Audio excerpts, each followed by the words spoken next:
მშვიდობის მე ლეჩხუმიდან ჩემი სახლიდან მოგესალმებით და ეს არის საღდგომო არდადეგების დღე ნომერი 1. რა თქმა უნდა, დილა დავიწყე ყავით და პირდაპირ ეზოში გავეშურე, რადგან საკმაოდ გვიან ჩამოვედი.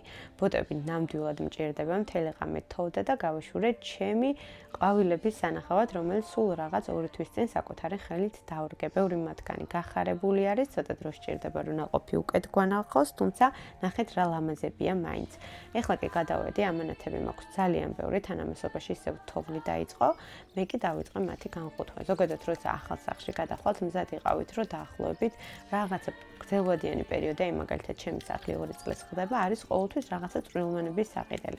მე ვწერ ხოლმე სიას, როცა ბრუნდები თბილისში და ნენელა ვიძენ იმ ნივთებს, რომელიც ამ სახლში დამაკალდა. ეს სამახსოვრო დაფაც ვიყიდე, პოლაროიდით ხშირად ვიღებთ ხოლმე ფოტოებს და რა თქმა უნდა, ყოველ ამოსვლაზე რამდენიმე ჩემი საყვარელი წიგნიც მომაქვს.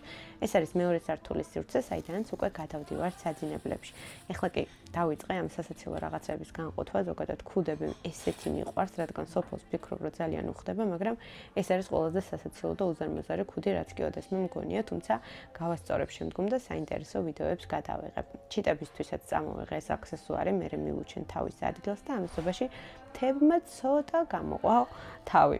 ეხლა კი ეს კალათაც ვნახოთ, რომელიც ძალიან მომწონს და სოფლის გარემოს ნამდვილად უხდება. საღდგომოდ გავემზადები ცოტა მოგვიანებით და სხვა ვიდეოს შემოგთავაზებთ, ასევე მინდა რომ ნახოთ ეს ნივთები, რომელიც ჩინეთიდან გამოვიწერე, ფეხსაცმლის თარო არის ეს, რომელიც ძალიან მჭირდებოდა შემოსასვლელში.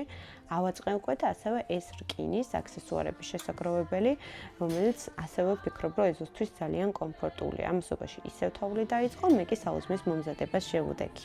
წარმატებული